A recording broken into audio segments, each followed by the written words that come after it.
नमस्कार। पश्चिम बंगाल के आदरणीय मुख्यमंत्री सुश्री ममता जी, केंद्रीय मंत्रिमंडल में मेरे सहयोगी मनसुख मांडविया जी, सुभाष सरकार जी, शांतनु ठाकुर जी, जॉन बरला जी, नीतीश प्रामाणिक जी, नेता प्रतिपक्ष शुभेंदु अधिकारी जी, सीएनसीआई कोलकाता की गवर्निंग बॉडी के सदस्यगण, हेल्थ सेक्टर से जुड़े सभी कर्मठ साथी, अन्य महानुभाव, देवी और सज्जनों,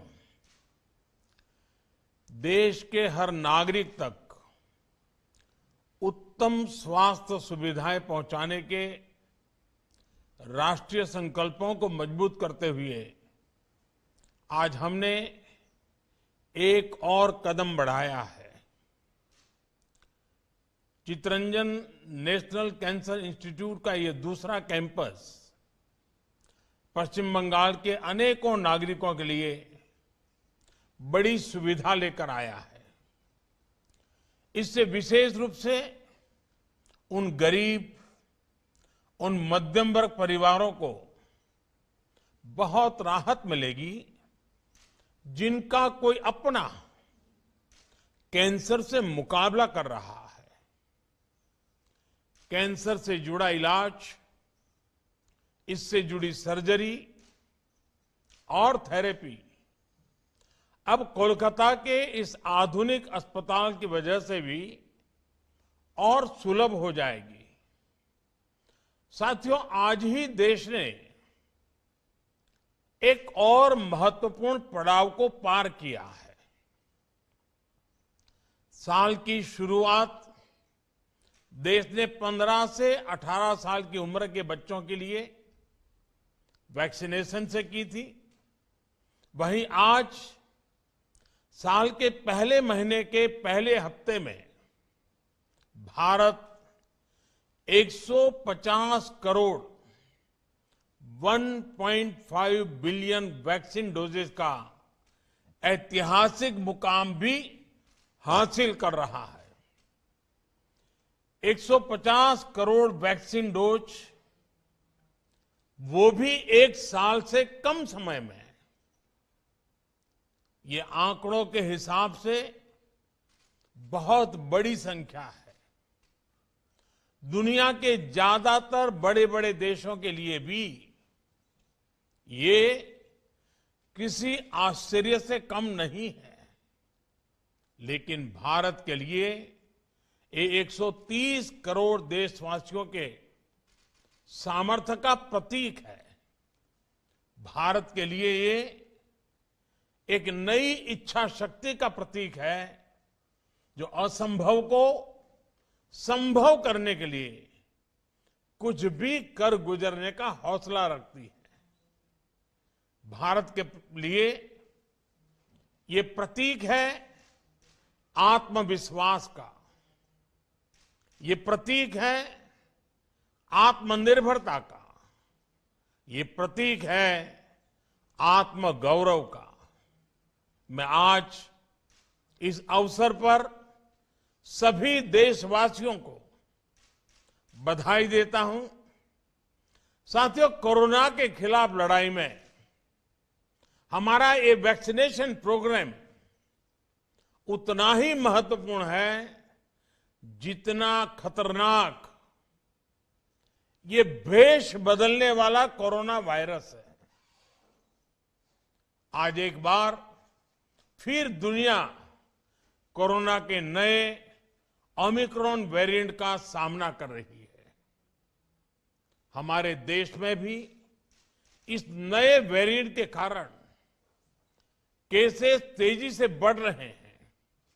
इसलिए 150 करोड़ वैक्सीन डोज का यह सुरक्षा कवच हमारे लिए बहुत महत्वपूर्ण हो जाता है। आज भारत की वयस्क जनसंख्या में से 90% से ज्यादा लोगों को वैक्सीन की एक डोज लग चुकी है।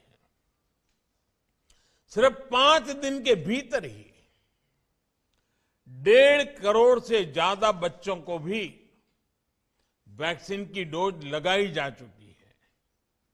ये उपलब्धि पूरे देश की है, हर सरकार की है।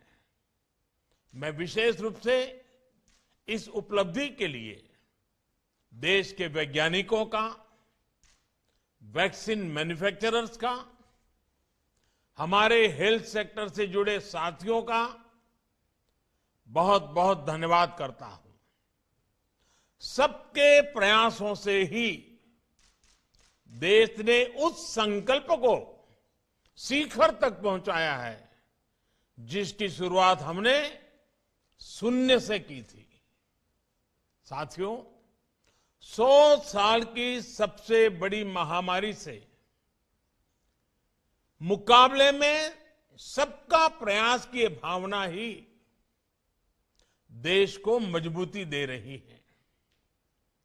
कोविड से लड़ने के लिए बेसिक और क्रिटिकल इंफ्रास्ट्रक्चर के निर्माण से लेकर दुनिया के सबसे बड़े, सबसे तेज मुफ्त टीकाकरण अभियान तक ये ताकत आज हर तरफ दिख रही है।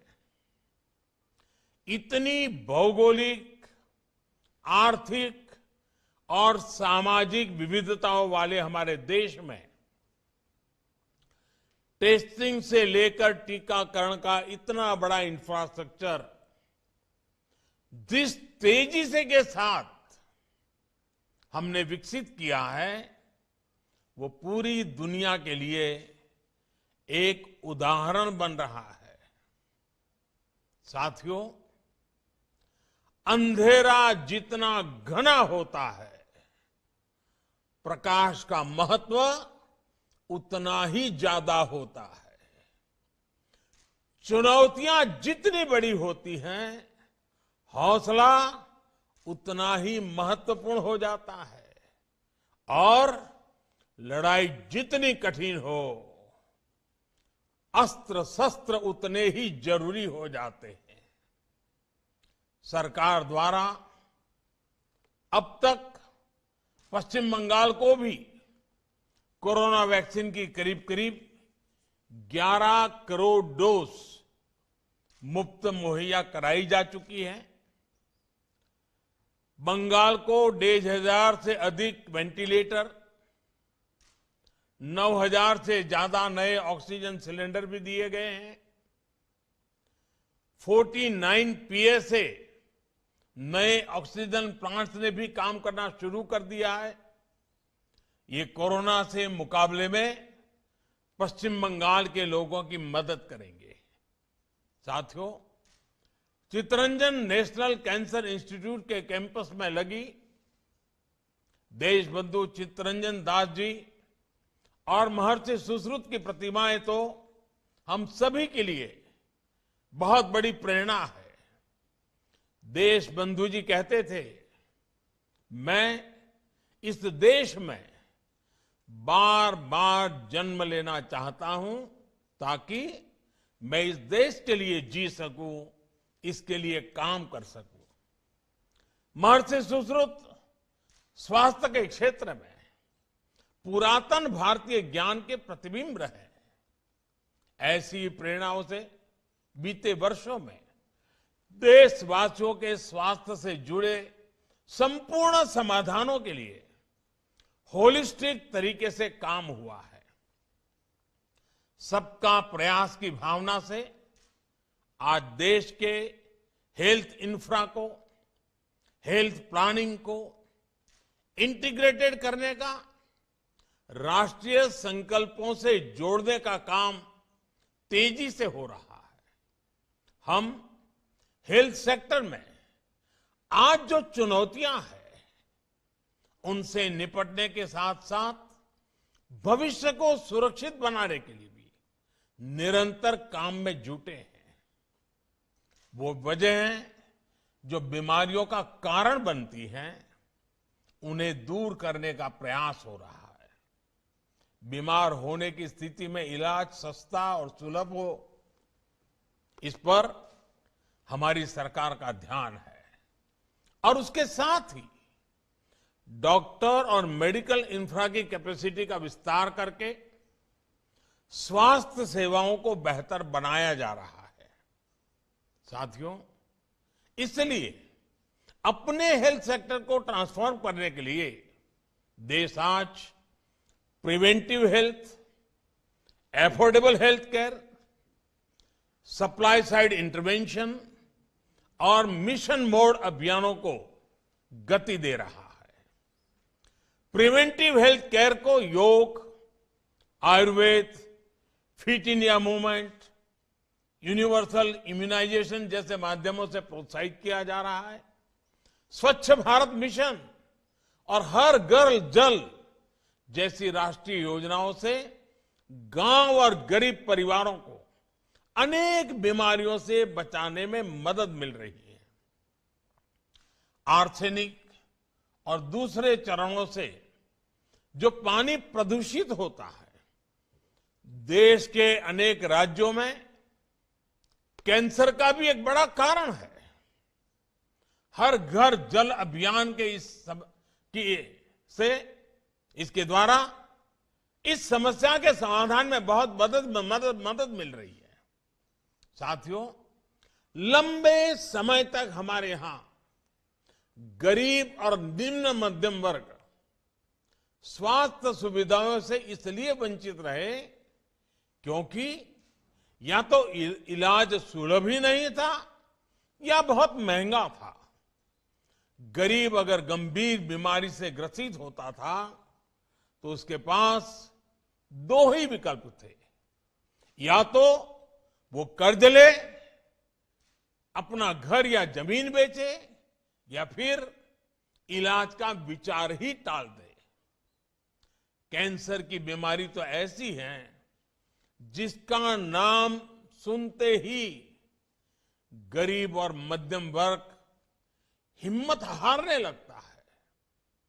गरीब को इसी कुचक्र, इसी चिंता से बाहर निकालने के लिए देश सस्ते और सुलभ के लिए निरंतर कदम उठा रहा है। बीते सालों में कैंसर के इलाज के लिए जरूरी दवाओं की कीमत में काफी कमी की गई है। अभी मनसुख भाई इसका विस्तार से बता भी रहे थे। पश्चिम बंगाल सहित पूरे देश में जो 8,000 से ज्यादा जन औषधि केंद्र स्थापित किए गए हैं, उनमें बहुत सस्ते दाम पर दवाइयां और सर्जिकल सामान दिए जा रहे हैं। इन स्टोर्स पर कैंसर की भी 50 से अधिक दवाइयां बहुत कम कीमत पर उपलब्ध है। कैंसर की सस्ती दवाओं को उपलब्ध कराने के लिए विशेष अमृत स्टोर भी देश भर में चल रहे हैं। सरकार का यही सेवा भाव, यही संवेदनशीलता गरीबों को सस्ता इलाज सुनिश्चित करने में मदद कर रहा है। सरकार ने 500 से ज्यादा दवाइयों की जो कीमत नियंत्रित की है, वो भी मरीजों के हर साल 3,000 करोड़ रुपए से भी ज्यादा रकम बचा रही है। नागरिकों के पैसे बच रहे हैं। कोरोनरी स्टेंट्स की कीमत तो फिक्स किए जाने की वजह से हार्ट के मरीजों के हर साल 4,500 करोड़ रुपए से ज्यादा बच रहे हैं। सरकार ने नी इम्प्लांट्स की कीमत कम करने का जो निर्णय किया, उसका विशेष लाभ हमारे सीनियर सिटीजन्स को, हमारे बुजुर्ग माताओं बहनों को, पुरुषों को उसका लाभ हुआ है। इस वजह से बुजुर्ग मरीजों से 1,500 करोड़ रुपया हर वर्ष बच रहे हैं। सरकार जो प्रधानमंत्री नेशनल डायलिसिस प्रोग्राम चला रही है उसकी मदद से 12 लाख गरीब मरीजों को मुफ्त डायलिसिस की सुविधा मिली है। इससे भी उनके 520 करोड़ रुपए से भी ज्यादा रकम उनकी बचत हुई है। साथियों, आयुष्मान भारत योजना आज एफोर्डेबल और इंक्लूसिव हेल्थ केयर के मामले में एक ग्लोबल बेंचमार्क बन रही है। पीएम जय के तहत देश भर में 2,60,00,000 से ज्यादा मरीज अस्पतालों में अपना मुफ्त इलाज करा चुके हैं। अनुमान है कि अगर ये योजना नहीं होती तो इन्हीं मरीजों के अपने इलाज पर 50 से 60 हजार करोड़ रुपए खर्च करने पड़ते। साथियों, आयुष्मान भारत का लाभ 17 लाख से ज्यादा कैंसर के मरीजों को भी हुआ है। चाहे कीमोथेरेपी हो, रेडियोथेरेपी हो या फिर सर्जरी, इन मरीजों को अस्पताल में हर सुविधा मुफ्त मिली है। कल्पना कीजिए, सरकार के ये प्रयास नहीं होते तो कितने गरीबों का जीवन संकट में फंस जाता या कितने परिवार कर्ज के कुचक्र में फंस जाते। साथियों, आयुष्मान भारत सिर्फ मुफ्त इलाज का माध्यम पर नहीं है, बल्कि अर्ली डिटेक्शन, अर्ली ट्रीटमेंट, इसमें भी बहुत कारगर सिद्ध हो रही है। ये कैंसर जैसी सभी गंभीर बीमारियों के लिए बहुत आवश्यक है, वरना हमारे यहां तो ज्यादातर मामलों में कैंसर का पता लास्ट स्टेज में ही चलता था, जब बीमारी लाइलाज हो जाती थी। इसी समस्या को दूर करने के लिए 30 वर्ष से अधिक आयु के साथियों में डायबिटीज, हाइपरटेंशन और कैंसर की स्क्रीनिंग पर बल दिया जा रहा है। आयुष्मान भारत योजना के तहत गांव-गांव में बन रहे हजारों हेल्थ एंड वेलनेस सेंटर इसमें आज बहुत उपयोगी सिद्ध हो रहे हैं। बंगाल में भी ऐसे 5,000 से ज्यादा हेल्थ एंड वेलनेस सेंटर बनाए गए हैं।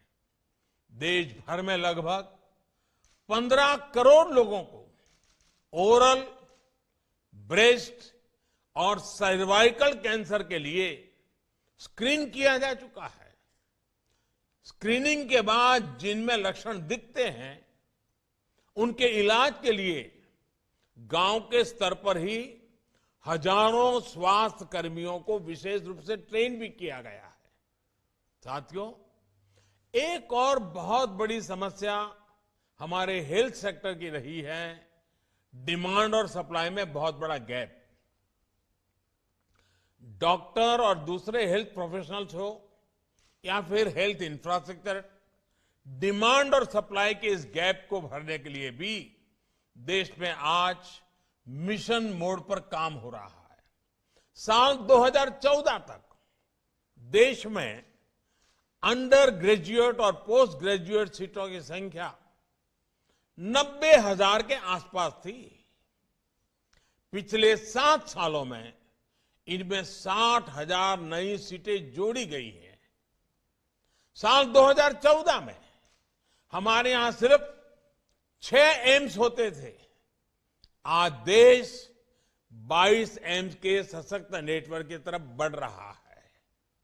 भारत के हर जिले में कम से कम एक मेडिकल कॉलेज जरूर हो, इसके लिए काम किया जा रहा है। इन सभी संस्थानों में कैंसर जैसी गंभीर बीमारियों के इलाज की सुविधाएं जोड़ी जा रही है।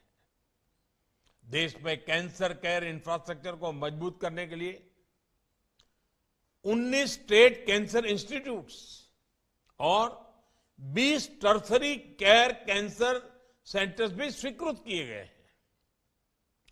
30 से अधिक संस्थानों पर तेजी से काम चल रहा है। पश्चिम बंगाल में भी कोलकाता, मुर्शिदाबाद और वर्धमान के मेडिकल कॉलेज में अब कैंसर से मरीजों का इलाज और आसानी से हो जाएगा। हमारे आरोग्य मंत्री मनसुख भाई ने इसका विस्तार से वर्णन भी किया है। इन सारे प्रयासों का एक बहुत बड़ा प्रभाव हमारे देश में डॉक्टरों की उपलब्धता पर पड़ेगा। जितने डॉक्टर देश में पिछले 70 वर्षों में बने, उतने डॉक्टर देश में अब अगले 10 वर्षों में बनने जा रहे हैं। साथियों, पिछले वर्ष देश में जो 2 बड़े राष्ट्रीय अभियान शुरू किए गए हैं, वो भी भारत के हेल्थ सेक्टर को आधुनिक स्वरूप देने में बहुत मदद करेंगे। Ayushman Bharat digital health mission इलाज में देशवासियों की सहूलियत बढ़ाएगा। मेडिकल हिस्ट्री के डिजिटल रिकॉर्ड से इलाज आसान और प्रभावी हो जाएगा। छोटी छोटी बीमारियों के लिए अस्पताल के चक्कर का झंझट कम होगा और इलाज पर होने वाली अतिरिक्त खर्च से भी नागरिकों को मुक्ति मिल पाएगी। इसी तरह आयुष्मान भारत इंफ्रास्ट्रक्चर मिशन से क्रिटिकल हेल्थ केयर से जुड़ा मेडिकल इंफ्रास्ट्रक्चर बड़े शहरों के साथ साथ अब जिला और ब्लॉक स्तर पर भी सुलभ होगा। इस योजना के तहत पश्चिम बंगाल को भी 5 वर्ष में 2,500 करोड़ रुपए से अधिक की मदद मिलनी सुनिश्चित हुई है। इससे पूरे राज्य में सैकड़ों हेल्थ सब सेंटर्स बनेंगे। लगभग 1,000 शहरी health and wellness centre operational होंगे। दर्जनों district integrated public health lab बनेगी और जिला अस्पतालों में सैकड़ों क्रिटिकल केयर बेड्स की नई कैपेसिटी तैयार होगी। ऐसे प्रयासों से हम भविष्य में कोरोना जैसी महामारी से और बेहतर तरीके से निपट पाएंगे। भारत को स्वस्थ और समर्थ बनाने का ये अभियान ऐसे ही जारी रहेगा। मेरा सभी नागरिकों से फिर आग्रह है कि सतर्क रहें, सभी जरूरी सावधानियां बरतें। मैं फिर एक बार इस कार्यक्रम में उपस्थित हर किसी का हृदय से बहुत बहुत धन्यवाद करता हूं। आप सबको अनेक अनेक शुभकामनाएं देता हूं।